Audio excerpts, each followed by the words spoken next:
హల్లెలూయా యేసు ప్రభున్ ఎల్లరు స్తుతించుడి వల్లభుని చర్యలను తిలకించి స్తుతించుడి. దేవునికి స్తోత్రము కలుగును గాక. దేవుడు మనకు అనుగ్రహించిన మరొక నూతన దినము, మంచి సమయాన్ని బట్టి ప్రభుని స్తోత్రించి ఆరాధిస్తూ ఉన్నాం. సమయంలో దేవుని వాక్యములో సామెతల గ్రంథము 28వ అధ్యాయము 20వ వచనం, నమ్మకమైన వానికి దీవెనలు మెండుగా కలుగును. 25వ వచనం, యెహోవా యందు నమ్మకించువాడు వర్ధిల్లును. ప్రార్థిస్తాం. ప్రేమ కలిగిన మా తండ్రి, పరిశుద్ధులైన మా దేవా, నీకు వందనాలు.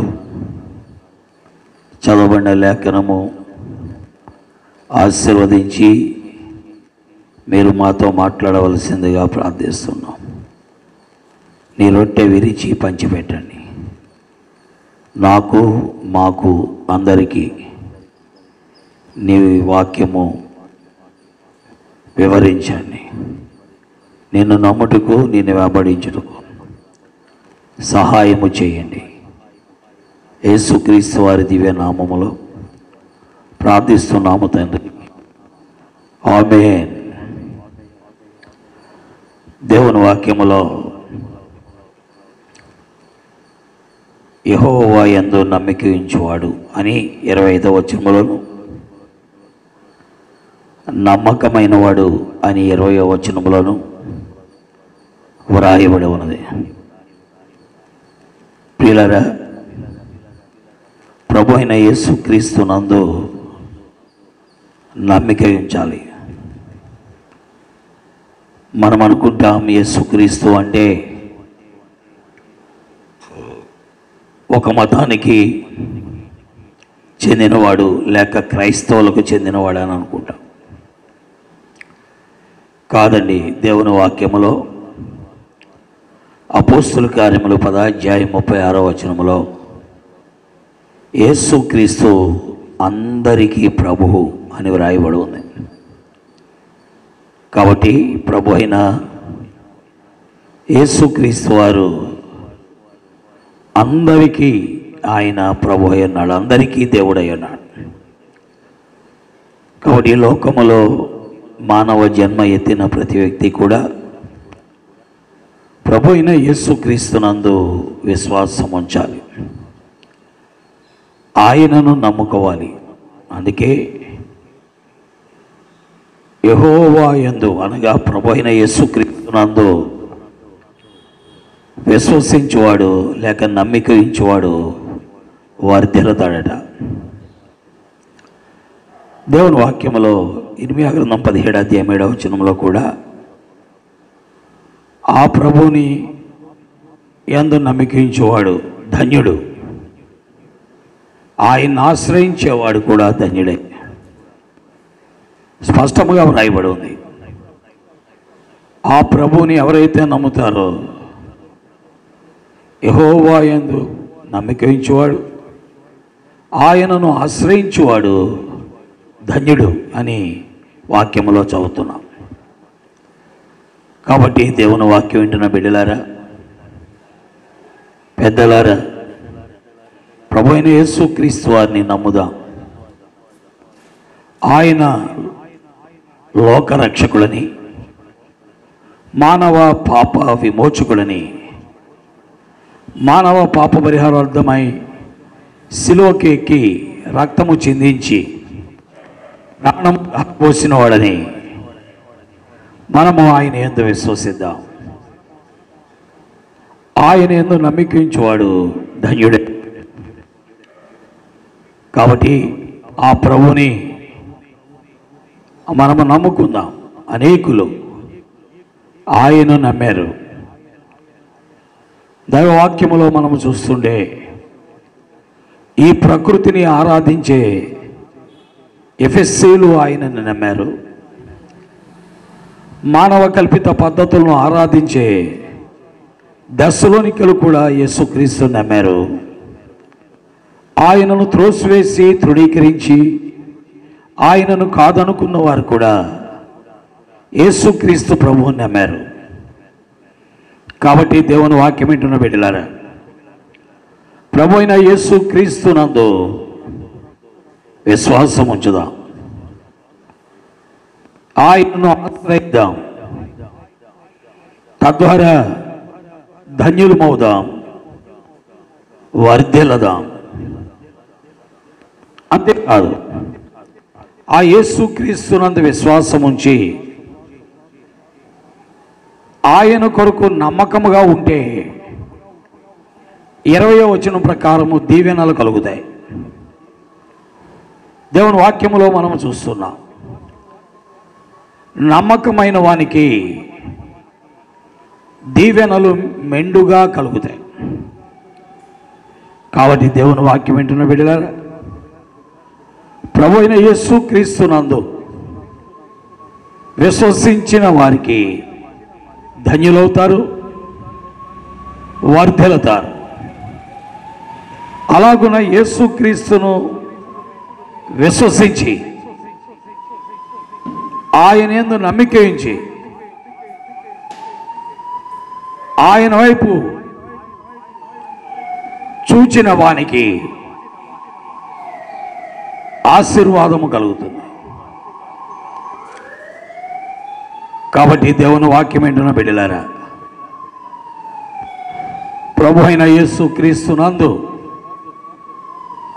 విశ్వాసం ఉంచుదాం, ఆయన వద్దాం, ఆయన వైపు చూద్దాం. దేవుని వాక్యంలో దేవుడు కూడా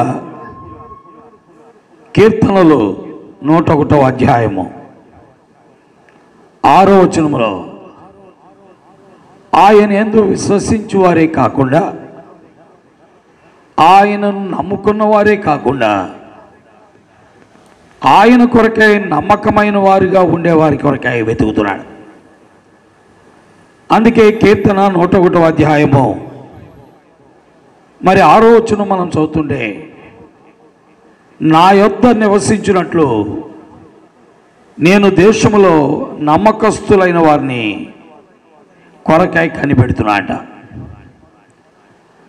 ఆయన యందు విశ్వసించు వారే కాకుండా, ఆయన కొరకై నమ్మకముగా ఉండేవారి కొరకు ఆ ప్రభువారు వెతుకుతూ ఉన్నారు. దేవుని బిడ్డలారా, విశ్వసించుట ఒక ఎత్తు, ఆయన కొరకై నమ్మకముగా ఉండటం మరొక ఎత్తు. కాబట్టి విశ్వసించుట ఒక ఎత్తు అయితే,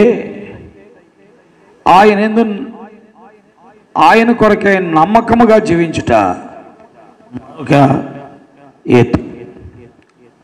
దేవుని వాక్యములో మనము చూస్తున్నాం, నా యొద్ద నివసించినట్లు దేశములో నమ్మకస్తులైన వారి కొరకు నేను కనిపెడుతున్నాను. ప్రియమైన దేవుని బిడ్డ, ఆయన ఇంట్లో ఉండటానికి, ఆయన సేవ చేయడానికి, ఆయనను ఆరాధించటానికి, ఆయన కొరకై ఒక పనిముట్టుగా వాడబడటానికి, ఆయన కొరకై ఒక ఆయుధముగా తీర్చిదిద్దబడటానికి నమ్మకస్తుని దేవుడు వెతుకుతున్నాడు. ప్రియమైన దేవుని వాక్యం వింటున్న బిడ్డలారా, అలాంటి వారిలో మోషే నా ఇల్లంతటిలో నమ్మకమైన వాడు. అబ్రహాము నమ్మకమైనటువంటి వాడు. అలాగే దేవుని వాక్యములో నూతన నిబంధనలోనికి వస్తే అక్కడ దేవుని వాక్యములో తిమోతి, ఎపఫ్రదీతు